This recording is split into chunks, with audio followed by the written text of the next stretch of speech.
news and views beyond the mainstream media.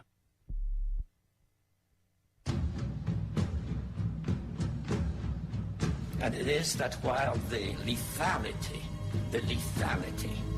of their power is greater than ever, their capacity to impose control over the politically awakened masses of the world is at a historical low. Namely, in earlier times, it was easier to control 1 million people. Literally, it was easier to control 1 million people than physically to kill 1 million people. Today, it is infinitely easier to kill 1 million people than to control 1 million people.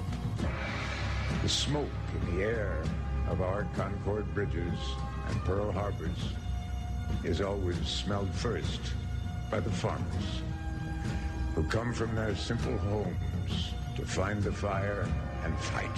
If you embark on instituting a society where government protects you from yourself, you're in big trouble, and that's what they're doing. That's all government is force. I mean, do you have a choice about paying Medicare taxes?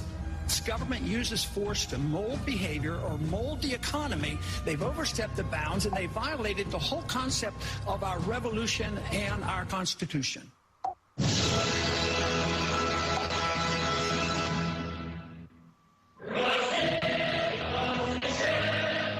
Welcome, everybody. Tuesday evening edition of Freedom Link Radio, and an incredible May Day. Okay, I digress. Anyway, folks, welcome to Freedom Link Radio this Tuesday evening, May 1st, 2012, May Day. Tonight, our guest is Michael Badnarik, 2004 Libertarian presidential candidate, good friend of the radio program. ConstitutionPreservation.org is his website. And tonight, Popeye is joining me as well from FederalJack.com and Down the Rabbit Hole here on Orion Talk Radio, as Tim Watts has the night off. Good to have both you fellas with me tonight. Thanks. Good to be here. Yep, it's good to be here with you, Joe, and it's an honor to be hanging out with Mike. Man, it is. I'll tell you what, there are very few people I consider a hero, an American hero, a true American hero that stands up for what they truly believe in and what's right, you know? So it's good to have somebody with integrity here with us at on the broadcast, Michael. Good to have you here. So what do you think of this the whole May Day thing? What's your thoughts on that, Michael? Go ahead, let it all hang out. Let your hair down. That's what you're waiting for. You guys want to just put me in a cage and feed me raw meat before I get on the air. Yes. In my class, I teach that we are in an ideological war. And it's a war of words, it's a war of ideas.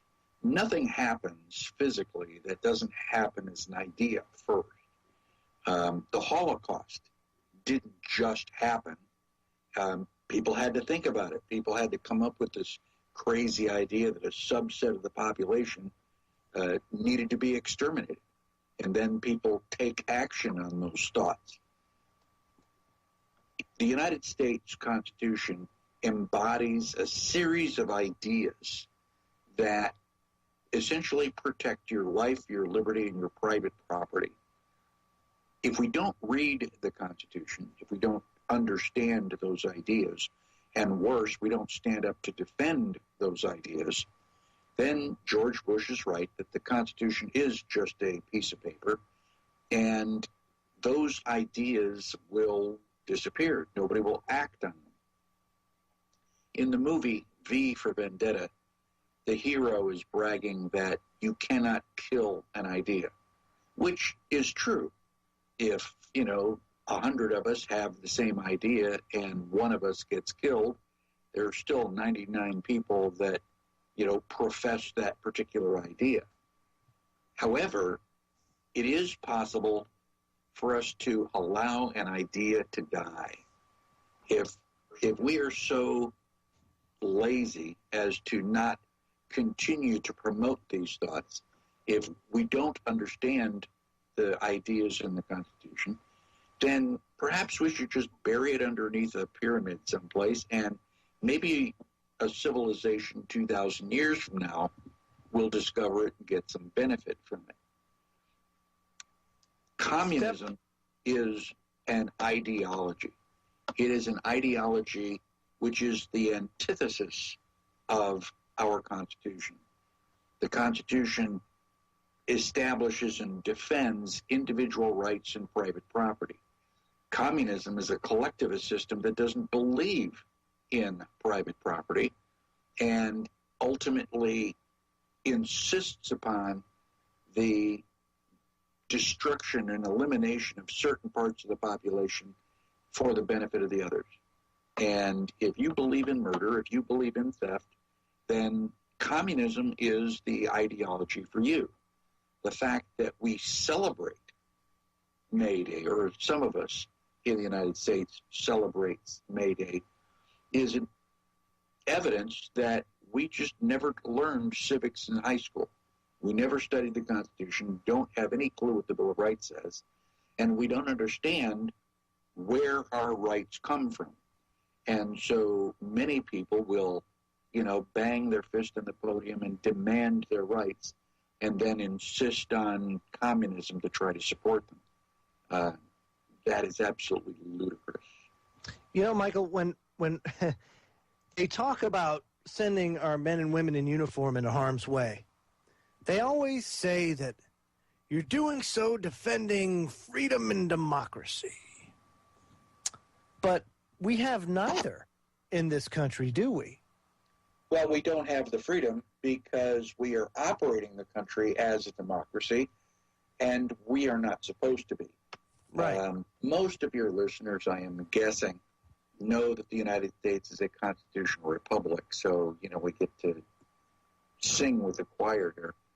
But during my presidential campaign, I was doing a radio interview. It was an in-studio interview, and I don't remember what state I was in, but I casually mentioned that the United States was not a democracy.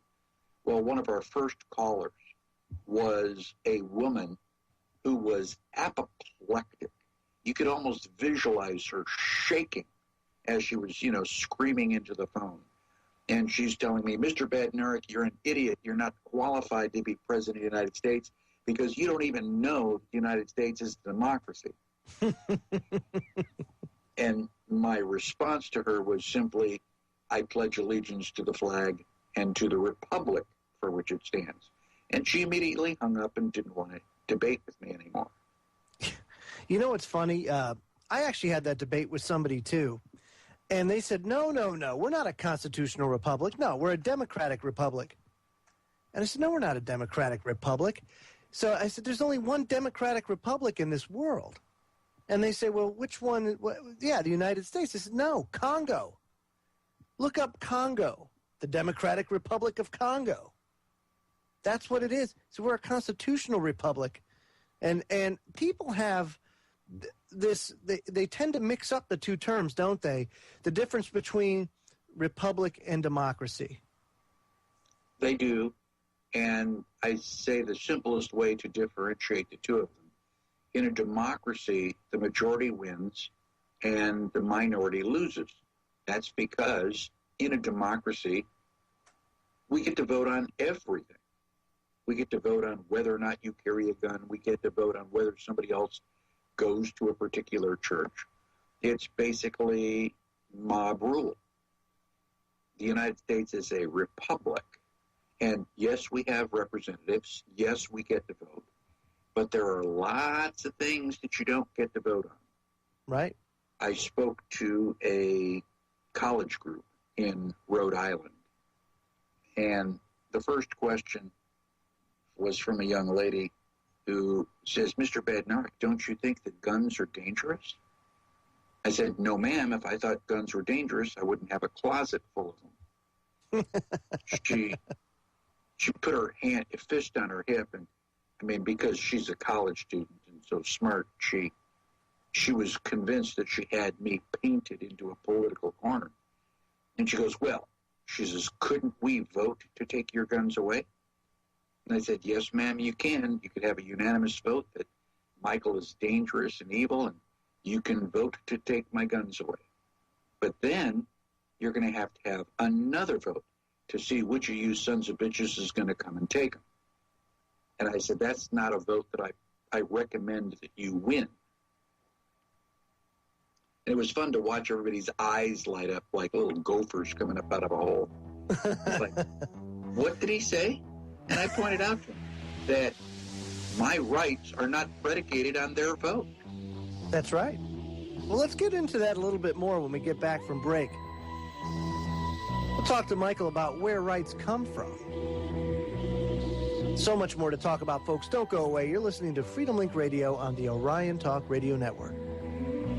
Can now be found at FederalJack.com. That's right. If you want to go and check out Freedom Link Radio or listen to it there, you can go to FederalJack.com, where you'll find the show page, the chat room, and the Shoutcast player, all right there for your convenience.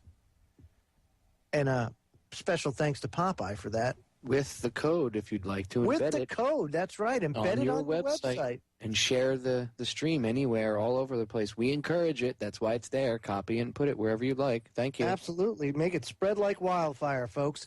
Our guest tonight is Michael Badnarik, 2004 Libertarian presidential candidate, freedom fighter extraordinaire. And we were talking before the break about rights. Now, Michael, here's another big conception, or big misconception, is rights versus privileges. And I say that because my brother, he just recently got, let's just say he's been pulled from the Matrix and now understands things in a better light. But from a constitutional standpoint, I'm sure he's still got lots of questions. But I know one thing that I'm sure there's a misconception there is about rights and privileges. So could you explain that a little bit? This is the most important concept in the 8-hour class that I teach. And it is the common denominator of all of our political problems in the United States. Americans don't know the difference between rights and privileges.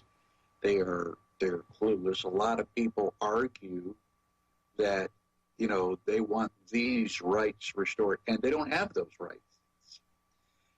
Rights are derived from property. If I walk out of the back door of my house onto my land, I can walk back and forth on my land all day long. I own the property. I have a right to walk back and forth on my property. Now, assuming that I live next door to you, I do not have a right to walk back and forth across your property. I have to get permission. Got to call you up in the morning and ask if it's okay to take the shortcut. And if we've been neighbors for a length of time, and if I've never done anything reprehensible like set your cat on fire, I figure there's at least a reasonable chance that you'll say, sure, Mike, what are friends for? And, I'll be allowed to walk back and forth across the property. Now, Monday, Tuesday, Wednesday, you allow me to walk across the property, and on Thursday you wake up, you've lost your winning lottery ticket, the dog bit you, just having a bad hair day, and I call up to, get ready to take my shortcut, and you say, hell no, that's what fences are for, walk around.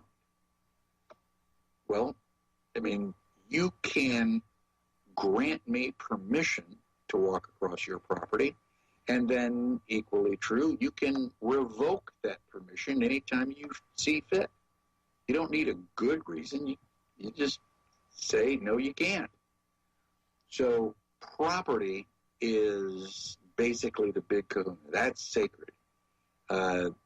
There is no place on the face of the earth where you can go that private property is not respected and expected. We take a quick trip to Paris, and we're sitting along the Champs-Élysées, watching the French girls walk by, and I reach over and grab somebody's croissant. Well, they start shouting to us in French. Well, if we don't speak French, then we still know why they're pissed. We can't go into a French court and say, I'm sorry, Judge, we're from the United States. We didn't know it was illegal to take somebody else's property in France. I mean, if you were to find a lost civilization that nobody had discovered before, and, you walked in and you tried to take away their spear and their bear skin, I mean, they would probably cut you up in little pieces. Sure. There is no place that you can go on the face of the earth where private property is not really, really important. And that's because humans require property to survive. You need your shelter over your head. You need your food. You need all of your toys so that you can, pursue happiness. And ultimately, all issues are property issues. Now, occasionally I will have somebody raise their hand and say, well, Michael, I have a right to life, and yet I don't own a farm. And I point out to them that my statement is not that all property is related to land, as that all all rights derive from property. And my next question is, who owns your body? People usually look at me like, God, crazy? Of course I own my body. Well, that's where your right to life comes from. If you own your own body, you decide what foods you eat, you decide what liquids you drink. Except for the Prohibition, Congress has decided back in 1920 that American adults are not allowed to drink alcohol. Where does Congress presume to get that kind of authority? So eventually we repealed the 18th Amendment with the 21st Amendment. But now the government has decided that you're not allowed to smoke marijuana, you're not allowed to smoke heroin or take cocaine. Where does the government get the authority to tell you what you can and cannot smoke, what you can or cannot ingest? And then with the Barack Obama healthcare plan, the government is going to decide that you need a mandatory vaccination. Really? And where does the government get the authority to tell me what I have to have injected? And back in 2003, when I started running for president, very first question I got as a presidential candidate was, Mr. Badnarik, what is your position on mandatory vaccinations?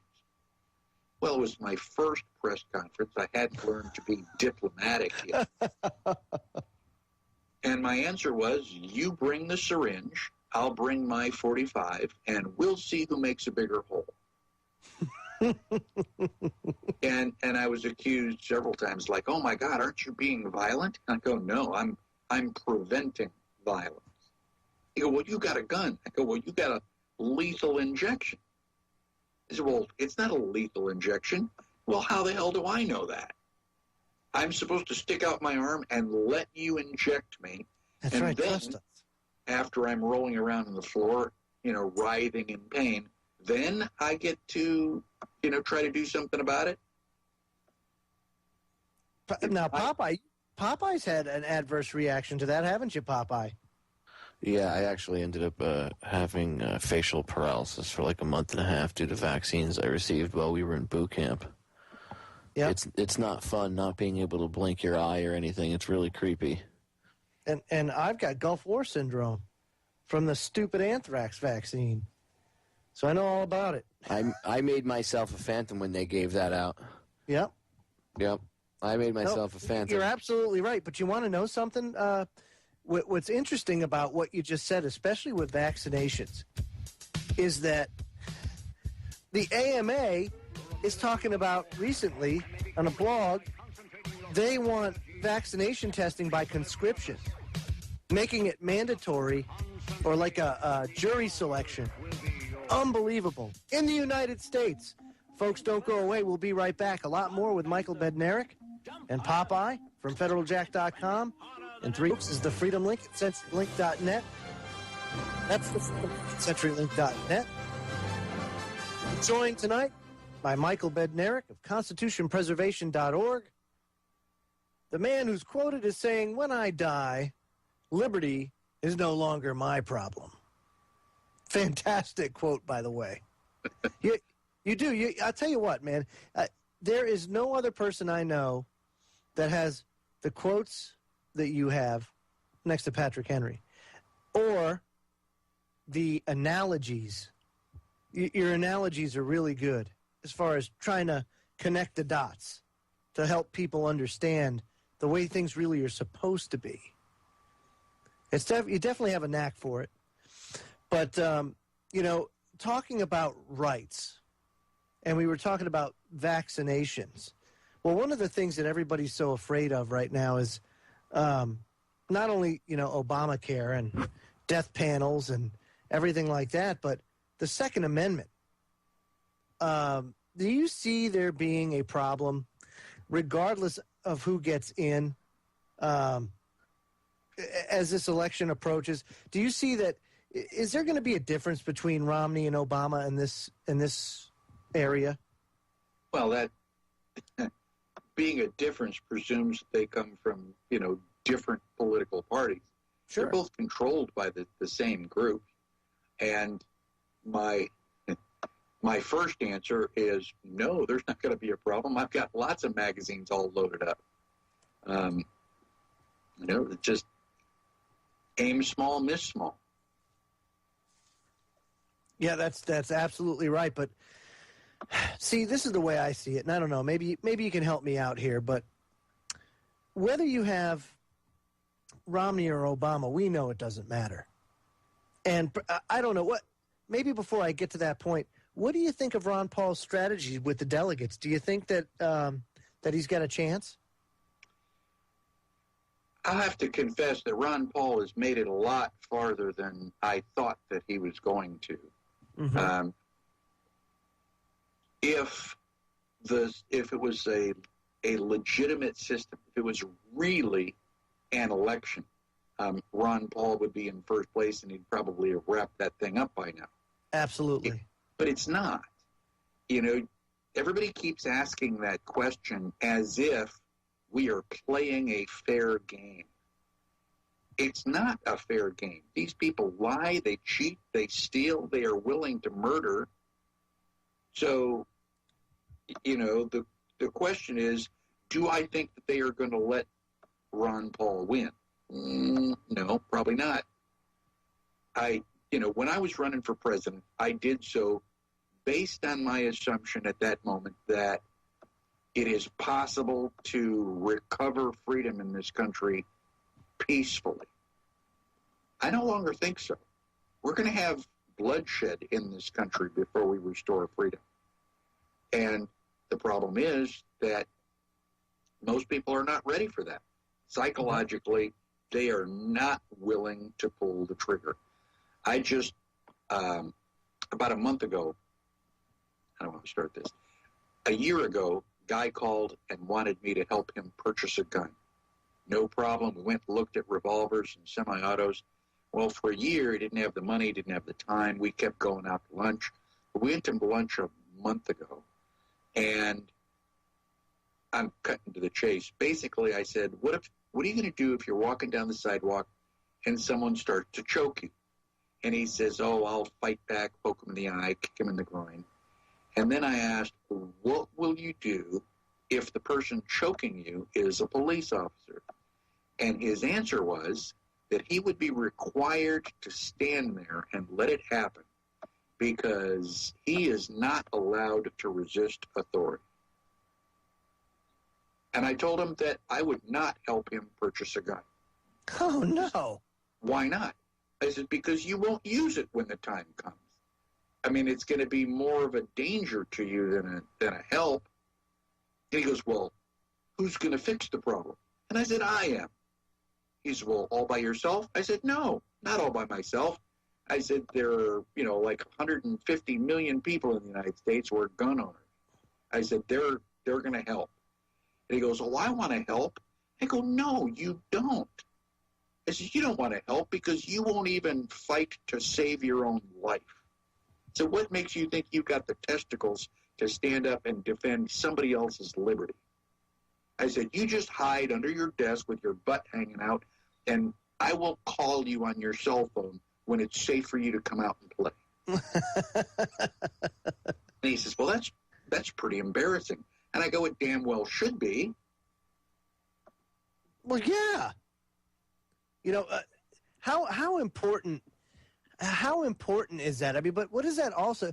It also speaks to the conditioning that's going on for quite some time. Oh, absolutely. That's the whole point of this conversation, that Americans are not prepared to defend themselves when it becomes necessary. Right. So, well, go ahead. I have said a number of times that, one of the reasons that the Holocaust was able to happen is because the Jewish people didn't resist when they had the chance. They were told to get on the train, and they did. They were told to get off the train, and they did. They were told to, go stand down in the bottom of this 30-foot trench. Really? What do you think you're going to do at the bottom of a 30-foot trench? You think you're going to be digging for gold? Right. I mean, at what point do you draw the line? And you just stand there and, they use machine guns and it's over. Okay, now compare that to the guys at the Alamo. 189 guys inside the Alamo. Every single last one of them is dead. Except that the 2,500 soldiers on the outside, 1,900 of them were dead. It's 10-1 odds. Yeah, so, and they damn near succeeded. Yeah. So, okay, you can argue that the Jewish people are just as dead as the guys at the Alamo. Dead is dead. Well, yeah, that's true. But there is a significant difference. There is a significant difference. And, am I going to die? Yep, sooner or later. And, when I keep doing these shows and saying the things that I say, it's probably going to be sooner. And, I'm going to have ATF or, somebody come to my door. And, yeah, I'm very likely to be eliminated because the government doesn't like people who stand up for their rights. Am I going to die? You're a terrorist.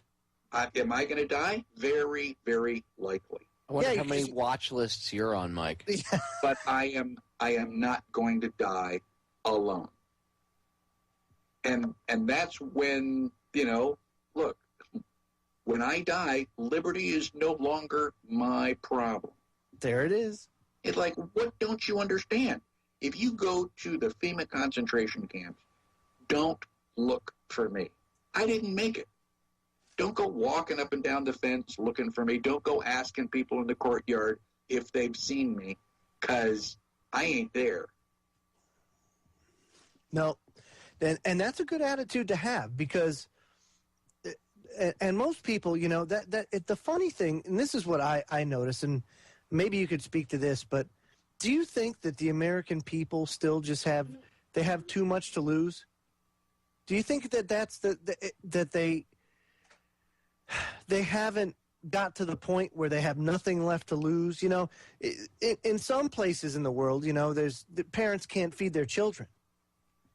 And in the United States, that's apparent. But I think on the whole, they've still got NFL, they still got their Budweiser, so they're still happy. Even though everything's kind of been taken away from us, because they still have these little creature comforts, it's not as real. But it is. It is not a constitutional problem. I mean, if it was a constitutional problem, having me run around the country teaching my 8-hour class would have already solved the problem. Right. It's not political. It is psychological. there are two types of people. 98% of us are normal. And by normal, I mean that we avoid confrontation. Yeah. Let's pick that up when we come back. Folks, the last segment of hour number 1 is on the way. So don't go away. There's still so much to talk about. The Constitution, such an important topic. Welcome back. If you want to read a good book, you know, Michael Badnarik is just a champion of the Constitution, traveling the country, teaching his class. He's also an accomplished author of the book Good to be King, The Foundations of Freedom. And you can get that at his website, www.constitutionpreservation.org. Fantastic book. I recommend it to everybody. And again, it's so good to have Michael on the show tonight. And Popeye, man, you've been so damn quiet. It's time for you, sir, to step up. Well, I've been sitting back listening and learning. See, sometimes even I can keep my mouth shut and my ears open. I can't believe it. I mean, it actually floors me, man. I'm taken aback. I found somebody that can shut Popeye up. Well, you know, when I woke up and I got into this and I first found out who Mike was years ago, like I said, I kind of look up to him as a hero before I ever got a chance to meet him. So when I get a chance to hear him speak in person, I try not to step over top of him like other radio show hosts have a habit of doing to their guests. I like to let my guests speak and talk, especially when they have a level of intelligence like Michael does. Because like I said during the break, a lot of times I talk to people that have the intelligence quotient of a piece of cardboard. So yeah, it's difficult. And that's one of the reasons that we're in the situation that we're in. The whole ideological war, the war of ideas. And if fewer and fewer people believe in individual rights and private property, and more people believe in collectivism and, you know, the government is always right, then communism is going to win. So we can't let that happen. We have to continue spreading the ideas of freedom and liberty and explaining it to those people who are like a piece of cardboard, as you say. And we can't give up. You know, it's like treading water out in the middle of the ocean. If you stop treading water, you're going to drown. You go, well, gosh, I've been treading water for 2 days. Okay, you're going to stop? No, not likely. Yeah. What's the other option? Imminent death. So what do you do? I say you keep going until you can't go no more. I refuse to live on my knees. I'd rather die on my feet and live on my knees kissing somebody's ass. It's not happening. Yeah. So, anyway, I was on a roll before the commercial break, and I don't remember what the topic was. I actually have a question for you. I keep telling everybody this, that everybody keeps freaking out. The NDAA, and they have all these tanks and the police and the martial law and everything else, and I keep telling everybody that it's a physical manifestation of their fear. These elitists, the Illuminati, whatever you want to call them, these morons.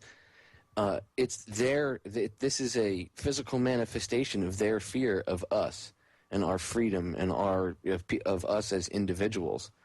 And that's why they have to run around dressed up in Darth Vader outfits with batons and tanks and posturing. We're going to come get you, because they're actually afraid of us, and it's like the bully. You know what I mean? What do you think? I do think that they are afraid of us. I think that they probably would have liked to have had everything wrapped up a long time ago, and they haven't done that. It is, like I said, I think it's our job to continue teaching our fellow Americans the difference between rights and privileges, and, you know, basically pointing everybody in the direction of, you know, why the Constitution and the ideas embodied in the Constitution are so important. And I'd just like to take a couple seconds to differentiate. I tell my students that, you know, you want to burn the Constitution, you want to shred the Bill of Rights, I really don't care. And my students are horrified. It's like, oh my God. I mean, how could you let that happen? It's not the paper. It's not a piece of parchment that I'm all hot and bothered about. Amen. The ideas in that piece of parchment that are so damned important. So I don't need the piece of paper to hold those ideas. I've got individual rights, in my mind. That's why it's so easy for me to answer some of these questions, because I kind of live and breathe this stuff. I mean, and when everybody in the United States respects the rights of others, oh my gosh, you know how wonderful this place is going to be? So I often say that the hardest part about liberty is allowing other people to exercise theirs. Do you think people really want liberty, though? In many cases, they don't. When we are children, all you have to worry about really is doing your homework, because mom and dad provide the food, mom and dad, take you on vacation, and it big bully, starts to bother you, just call for mom and dad. Mom and dad take care of all the responsibilities. What is the best time in anybody's life? It's college, because you get to go to, away to school, you get to drink beer, you get to sleep with the opposite sex, you get all of the, the benefits and none of the responsibilities. Once a week or once a month you call home, Dad, I need money for books. Dad, I need money for tuition. Dad, I need money for car insurance. So college life is utopia. You get all the good stuff, and, it's like freebies. And then you get out of college, you get your first job, and it's like, oh, my God. I had a buddy of mine had just gotten his first job, and I called him a week later to congratulate him. Literally complained on the phone. Like, well, I come home, I got to make dinner, I got to pack a lunch for, tomorrow, I got to do the laundry, and just gave me this list of complaints. It's like, that's called life. That's what it takes to survive. Yeah. And it's actually easy. It's easier now than it was. I mean, could you imagine if you had to hunt for your own food and you're worried about where you're going to get your water from, that kind of stuff? I would love to take 20 people, a diverse select group of people from today, and bring them back in time and drop them off like 200 years ago and be like, okay, we'll see you in a week. You want to play Survivor? This isn't a game show. I'll see you in a week. We leave you with nothing. Let's see how many of you are left. There's actually a documentary on PBS that does that, and I don't remember the name of it. It was very well done. They basically established a colony, and they gave everybody, a role to play.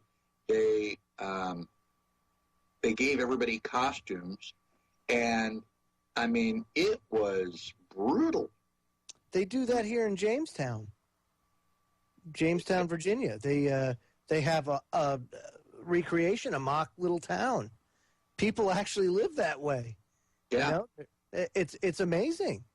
And it was. I mean, people are busting their butt just to get food, just trying to stay alive, and it was, shock and awe to the people who were participating in this little game. But I think it was also kind of shock and awe for the people watching. Just watching the whole thing on television. It's like, oh my gosh, I didn't realize. So we have gotten lazy as a society. We take everything for granted. And it just makes... it makes it easy to kind of, you've relied on your parents all your life, and now, oh my gosh, you want to rely on the government. Right. You want the government to pay for your housing, your children's education, your health care. I'm fairly certain everybody saw the video after Barack Obama got elected. The woman who was all excited because now she's not going to have to pay her mortgage. That's right. Oh, that would be Peggy. Yes, Peggy lives down here in Florida. Yes, we're well familiar with her. Actually, I've been trying to contact her. I've been trying to track her down and find out if she got her check yet. Yeah. Yeah. See how that's working. How's that hope and change working out for you, Peggy? Doing pretty good, eh? That's exactly what I want to do. I want to ask her, did you get your check yet? Did he pay your mortgage? No. You lost your house. Although now. What do you mean you lost your house? I thought you weren't going to have to worry about that. Yeah, of course.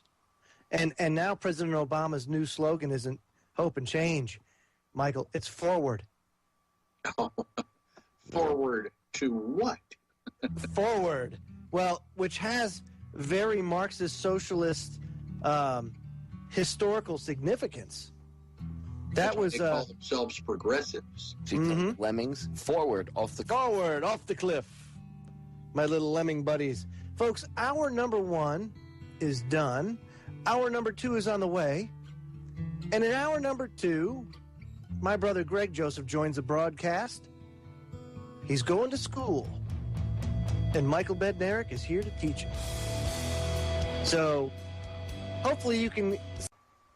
Ladies and gentlemen, we are back. I think Joe's having a technical difficulty at the moment, so I'll take over for him. So, Michael, we got cut off by the break, and during the break, we had actually a very interesting conversation, which I'd like to steer towards just for a few minutes back on air, because it's something that Joe and I have often talked about. Personal accountability. I consider that to be a large part of the problem of what's going on because people don't have any. I use Iraq as a big example. Nobody wants to admit that the invasion of that country was a complete mistake and that we shouldn't have done it. Everybody wants to try to leave there with some sort of we won victory type thing because of all the, I guess a lot of them, the excuse is, well, all those kids died for nothing. Well, I actually think we're dishonoring as a veteran myself, I think we're dishonoring all those people that died, the men and women, by not openly discussing the truth about the situation instead of, trying to, we were right, we did the right thing, blah, blah, blah, blah, blah. And because people can't even admit to that, that's like the first step. They can't admit about the war crimes or about anything else that's gone on. And until they admit that we were wrong to begin with, then the other stuff, they're not going to be able to look at that because that's further down the line. What's your take on it? Got to be able to admit a problem before you can fix it. And, this gets back to the ideological war.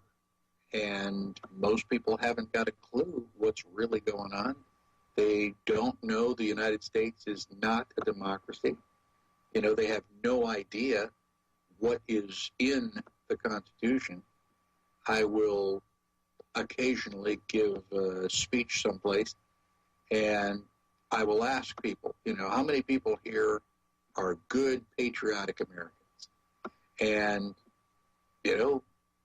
the entire audience will raise its hand. Wonderful, I'm so glad to hear that. Okay, now, raise your hand if you can tell me how many articles are in the Constitution.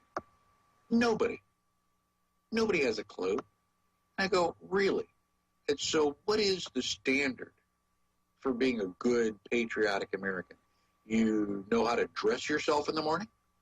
That's your standard for a good, patriotic American? You don't think, that we should set the standard a little higher? So it's embarrassing. It is embarrassing what little Americans know about their own history. I went to England to work for a computer company that had hired me, and the people in England know more about our American history than we do. And I find that terribly embarrassing. So It is. It's all about responsibility. Rights and responsibilities are the same thing, like heads and tails of the same coin. You cannot have heads without tails. You cannot have rights without responsibilities. You have a right to have children. You also have a responsibility to feed them and shelter them. You have a right to have keep and bear arms, but you have a responsibility to make sure nobody gets hurt with your gun. You have a right to life? Absolutely. You also have a responsibility to shove food down your throat once in a while. If you just sit on the curb and complain and insist that you have, a right to life, and you never find any food, then you're going to lose your right to life because you neglected your responsibilities. I used to be a skydiving instructor. I would jump out of perfectly good airplanes with terrified students in my hands. Who do you think packed my parachute? That's my life. That's I was going to say, you packed it, right. You're damn right I packed it.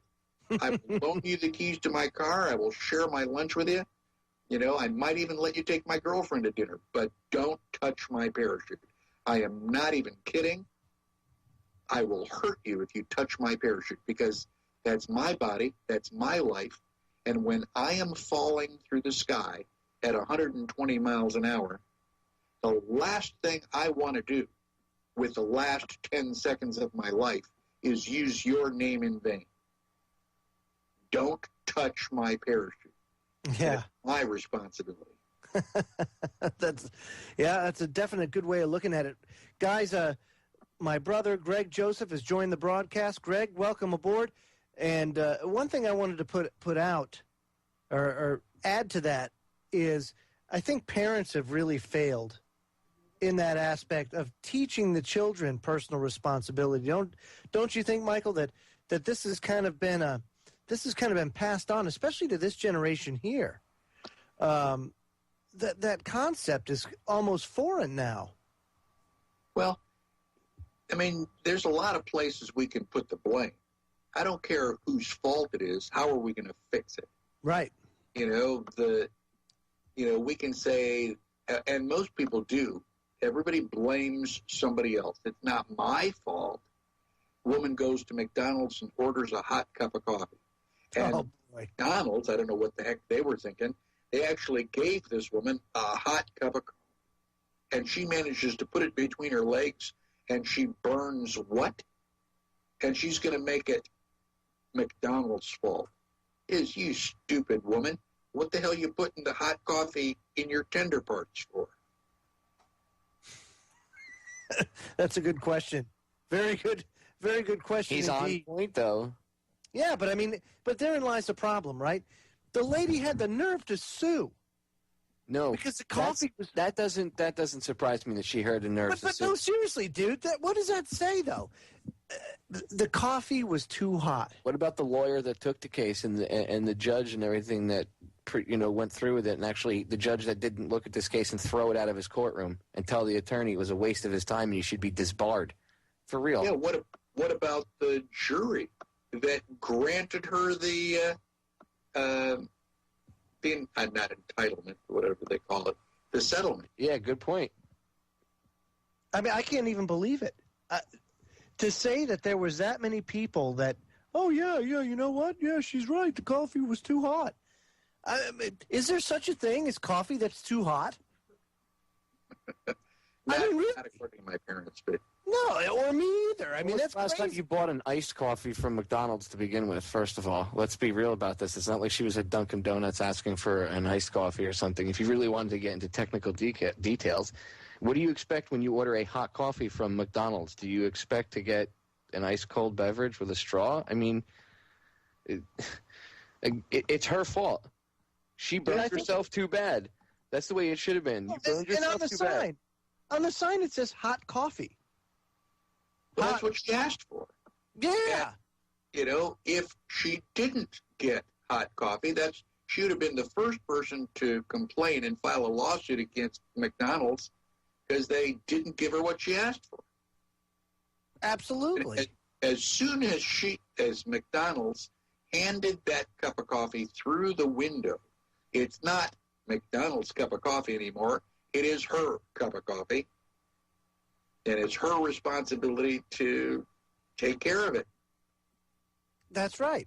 And if she spills it as a result of maybe bad driving on her part, she's talking on the cell phone and driving, and all of a sudden she has to stop fast and, it goes in her lap or something like that. Well, that's her problem. That's not McDonald's fault. Yeah. If you ask me, they did the right thing. Hey, they gave her a hot cup of coffee, just as advertised. Amazing. Folks, we'll be right back after these messages. We're going to let Greg take over and ask Michael some questions, so stay tuned. You're listening to Freedom Link Radio on the Orion Talk Radio Network. Folks, don't forget to visit constitutionpreservation.org. That's Michael Badnarik's website. There you'll find all the information for his Constitution class and how to schedule it in your local area. Fantastic class. You're never the same again once you sit through Michael's class. Definitely something I recommend to everybody as knowing your rights. You have to know your rights to be able to defend your rights. And we're so glad to have you on the broadcast tonight, Michael. Greg, I know there's some questions you've wanted to ask Michael, so go ahead and shoot. Yes, sir. Thank you, boys, for having me again. Just recently I pulled myself out of the Matrix. Michael, thanks for having me. Joe, thanks for having me. And Popeye, it's always a pleasure. Anyhow, I actually kind of like how Popeye brought us into the last segment with that word accountability. So, Michael, I guess my question for you is and I want to discuss the topic of, say, 9/11, which, is obviously, in my time, one of the biggest, events in my life anyhow. But how do we hold these people accountable who were involved? What can we do? What is it we can do? I'm trying to formulate basics. I always like to take things to fundamentals because they seem to be more obvious when you say them out loud. Accountability and responsibility are similar. And for the moment, I'd like to talk about responsibility. When you have a child, let's imagine a 4-year-old child comes to the breakfast table and they're going to have a bowl of cereal in the morning. Imagine the bowl of cereal and a carton of milk and the 4-year-old at the table. If you let the 4-year-old pour the milk on the cereal, what do you think is going to happen to some of that milk? I mean, it's going across the table. I mean, trust me, this is how you learn to pour milk on cereal. You do it wrong a couple times until you finally slow down and pour the milk slowly enough where it stays in the bowl. Now, if mom wants to keep the table clean and mom pours your milk on your cereal for you until you're ready to go to college, what do you think is going to happen when you finally get to the cafeteria? You're going to be pouring milk on your cereal for the very first time, and milk is going to be going all over the damn table. So the question is, how do we teach children responsibility? And the answer is, you give it to them. Yes, but they're not ready for it yet. Well, the only way to teach it to them is to let them have it. You can't figure out your mistakes unless you go in and you just try it. So instead of letting people be responsible, and if they fail in that, task, whatever it is, to suffer the consequences, we come in and we, take care of everything for you. You don't improve responsibility. You eliminate it.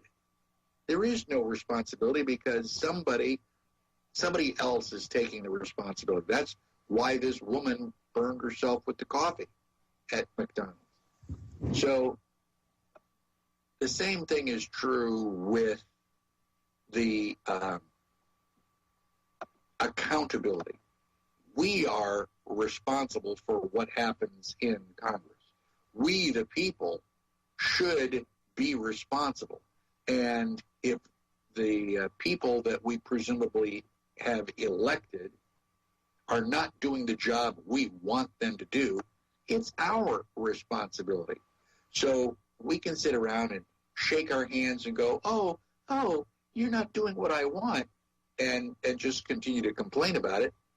What's going to stop them from continuing to pass more unconstitutional laws? We, the American public, have got to get up off of our collective backsides and do something about it. And what we really need to do is we need to establish a credible threat. Now, credible threat consists of two parts. The first part is physical ability. The second part is emotional willingness. Mom takes the 2-year-old to the shopping mall. The 2-year-old is swinging from the chandeliers, running all over, pushing into people, being just a brat. And Mom is saying, don't do that. Mom is going to spank you. Mom is going to spank you if you do that one more time, and you're going to get a spanking. Well, even the 2-year-old knows there will be no spanking forthcoming. Mother is physically big enough to spank us, but she is clearly not emotionally willing. So that goes on for a while. Dad gets finished parking the car, and Dad comes walking into the mall. And suddenly, little Junior is sitting there with his hands folded very quietly, and, you know, the attitude is suddenly changed. Why? Because Daddy never warns you. Daddy has never once in his life said, Daddy's going to spank you. He just hauls off and cracks you across the ass. Daddy is physically big enough and emotionally willing to provide some level of violence. And as soon as we know that, violence is no longer required. Daddy doesn't have to spank you. All Daddy has to do is show up. So we, the people, are the parents. We are responsible for this Congress, which is completely, totally out of control. We need to have physical ability. Well, there are 310 million of us, and a large, significant percentage of us are armed. Are we physically capable of, perpetrating a little bit of violence? You betcha. Are we emotionally willing? No, not at all. And the people in government know that. They're a spoiled 2-year-old. They're getting, demanding whatever the hell they want. And we're not going to do anything. We're going to, oh, please don't. We're going to spank you. We're going to vote all the bastards out of office. Yeah, right. As if the elections actually made a difference at this point. So until the American public finally has had enough, and they finally just rise up, we came to the point where we're almost there. We had over 1 million people, somewhere, between 1 and 2 million people in Washington, D.C. It was practically a spontaneous Tea Party rally. You don't think the people in Washington, D.C. sat up and took notice? They were absolutely, they did. They were dirtying themselves. Oh, it's sure. like, oh my God, the natives are restless. No, what's happened since? Nothing. We've like, oh, they've gone back to sleep. Okay, yeah. Don't wake up the public. Dropped off the face of the planet, and since then, look at what's happened with Operation Gun Runner, and everything. Things that people should be outraged about. Eric Holder himself should be hung 100 times over.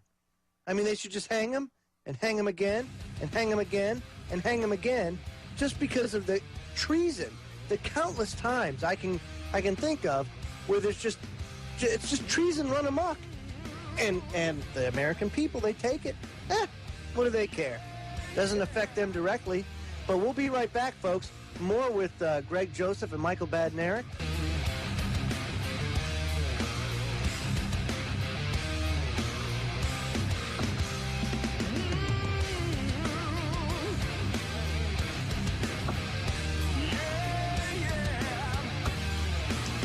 Welcome back, folks. Don't forget, immediately following our show on Sunday evenings is the Information Nation with Ken.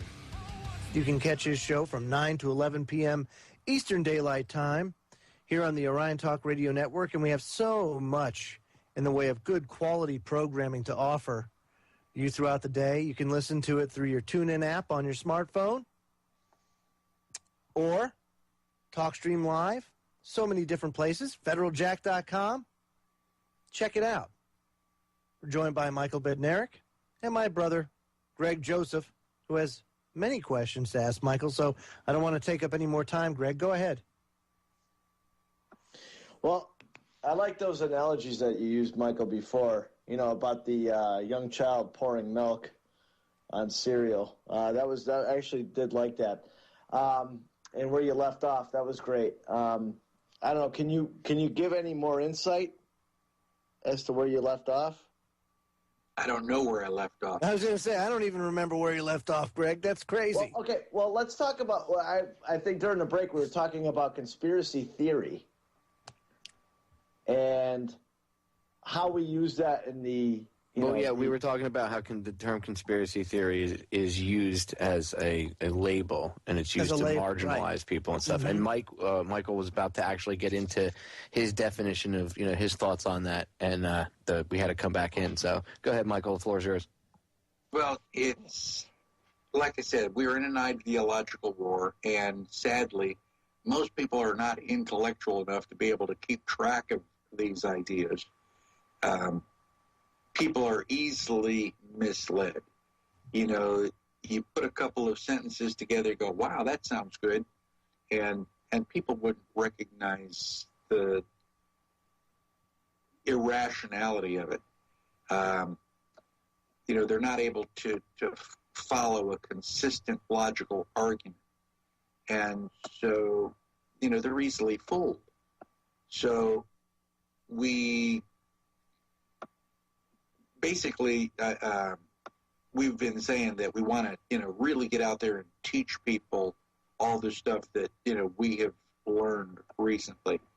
But one of the things that you need to do is not just learn the conspiracies. You need to learn how to teach and how to communicate.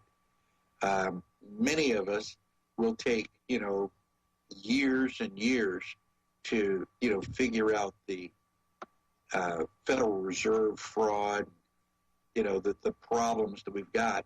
And then when we see the light, it's like, oh my gosh, there's all this terrible stuff going on. Then we get on an elevator.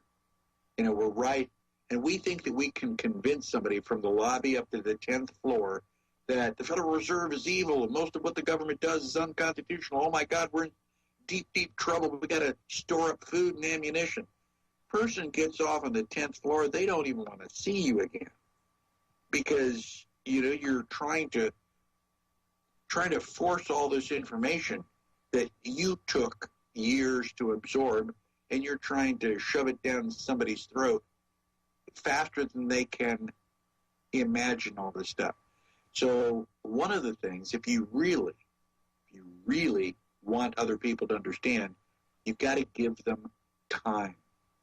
You got to feed them the information that you have slowly enough so they can think about it, come back and go, hey, what you said about the jet fuel, that made a little bit of sense. Is there anything else you can tell me? So you can't teach people at the speed that you want to teach. You have to teach people at the speed that they are capable of comprehending. And it's so true because everybody absorbs things differently. That's one of the big misconceptions with public education is that everybody thinks these days, and it's been programmed into their mind, that you send your children to these indoctrination centers, you get USDA stamped on their ass, and they're sent on through. you know? But what parents don't understand today is that, you know, all these kids are put on medication or put on these individual development plans and things like that because they can't operate. They can't learn in that environment.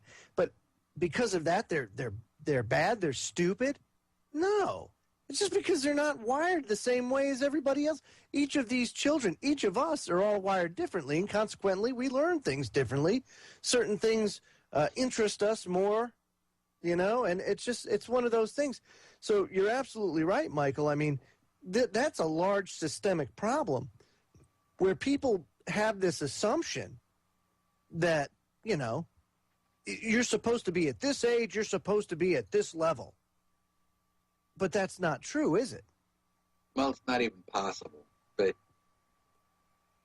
you know, we're starting to realize that, you know, things are happening little by little that are bringing those truths to the front.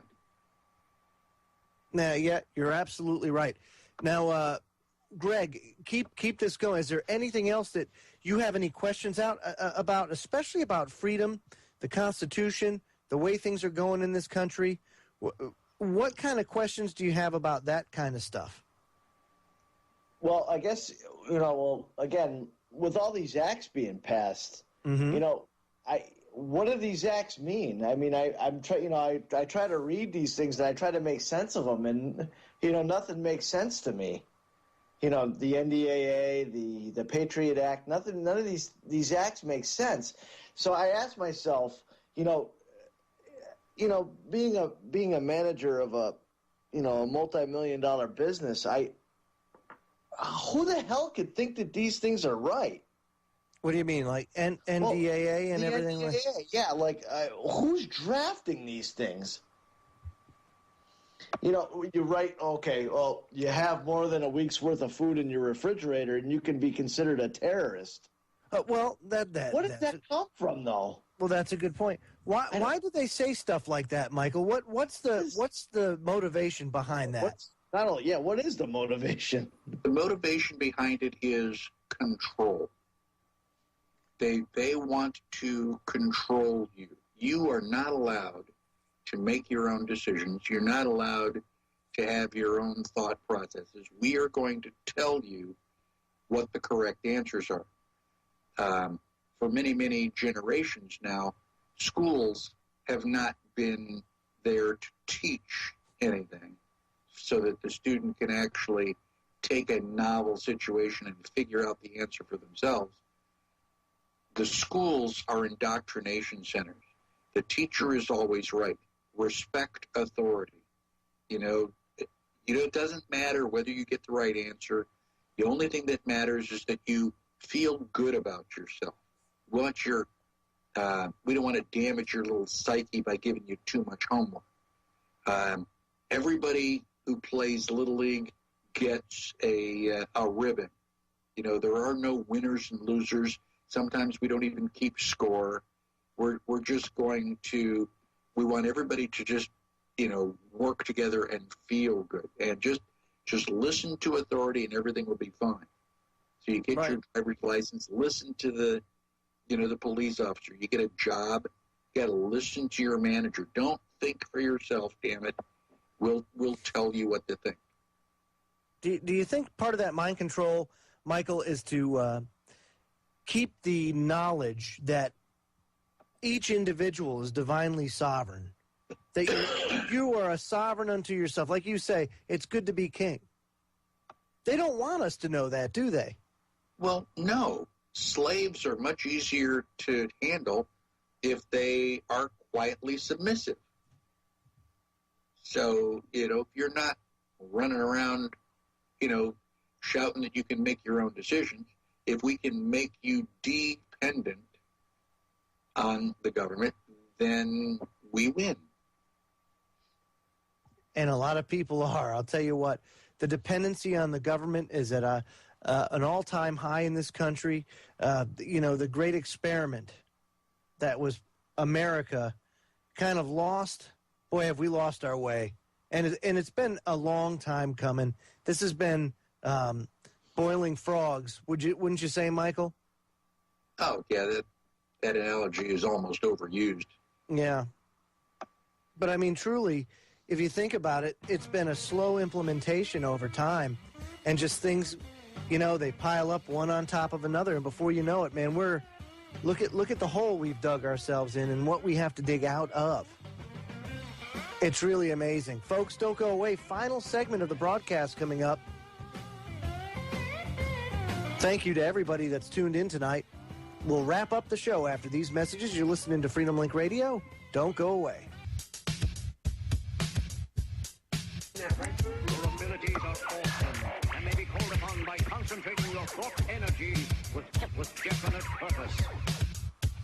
Just concentrate and the power will be yours. Think clearer. Folks, don't forget after Freedom Link Radio, we've got Mae Russell coming up. That's right. You can listen to the Mae Russell archives. It's an exclusive to Orion Talk Radio. And Mae Russell was kind of one of the groundbreakers in alternative media. She passed away a long time ago, but boy, I'll tell you what, everything that she said has really kind of come to fruition. She was one of the, like I said, some of the people that broke the ground with the alternative media before the internet came around. So tune in to, or stay tuned, immediately following Freedom Link Radio's Mae Russell. And, thanks to you, Popeye, on that one for kind of paving the way for that. That really good find and good information, too. Well, I thought it would be cool to bring her back on air because that's, she's been gone since 1988, and it's like listening to her is like listening to a time capsule. It's very interesting. We're joined by Michael Badnarik, and of course we're wrapping it up. So, Michael, what's your plans in the near future? Are you doing any work or any traveling? Haven't been doing very much traveling. I have a possible job that will take me back to Texas. It will pay me a considerable amount of money and will require me to wear my shoulder holster to work every day. Nothing like it. Nothing like it. And in the great state of Texas, too. And in the great state of Texas. So sounds like a job that was custom made for me, and I'm looking forward to pursuing that here in the next month or so. What makes Texas so special for you? It is the dogged spirit of independence. I tell people that you can tell a Texan a mile away, but you can't tell him much. Well, I mean, I think it's fantastic that you're heading back there. I know a lot of activists actually have moved to Texas, and would you say it's because they've always had that clause? Isn't Texas the only state in the union that they don't have the right to secede?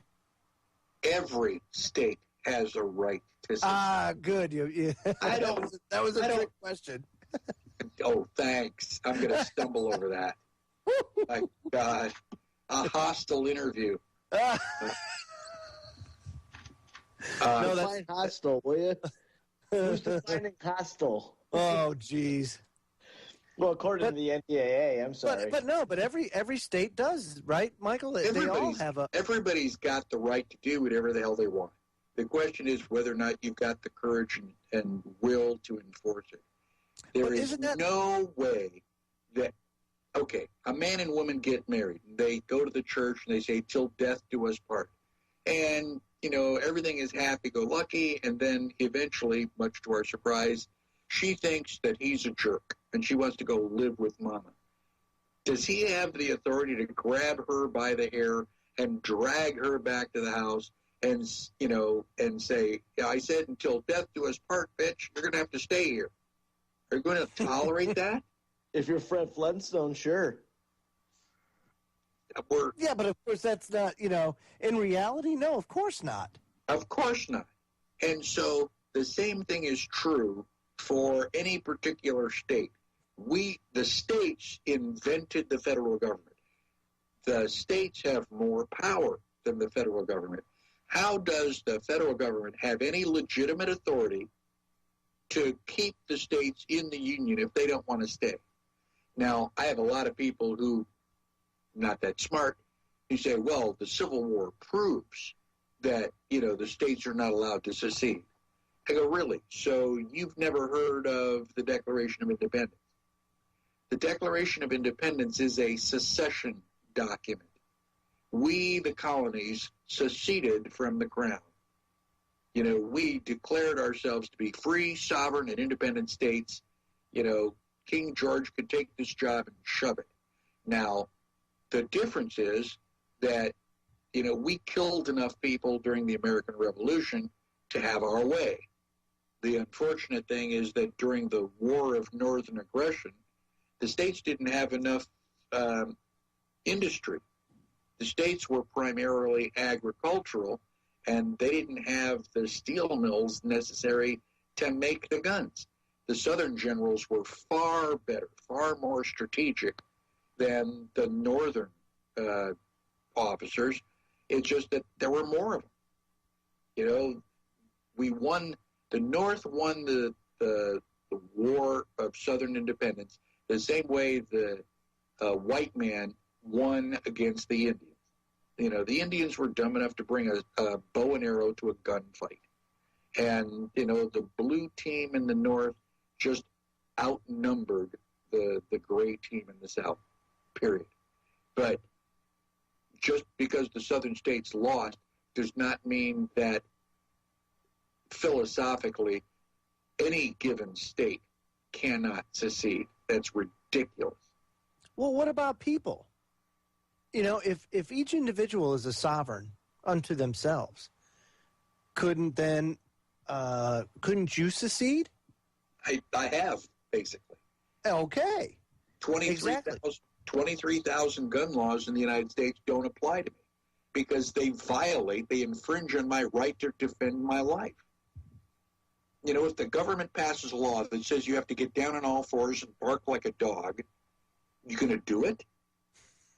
A lot of people will. Yes, exactly. A lot of people will.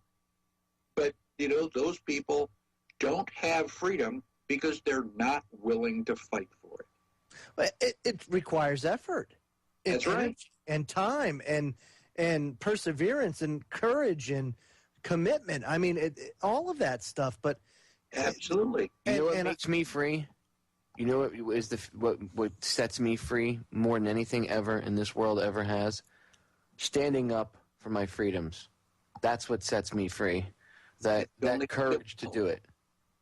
And that's the only thing that will. Absolutely. And as we're wrapping up the show, Michael, is there anything you want to put out or plug? No. Okay. Fantastic. That's probably one of the best.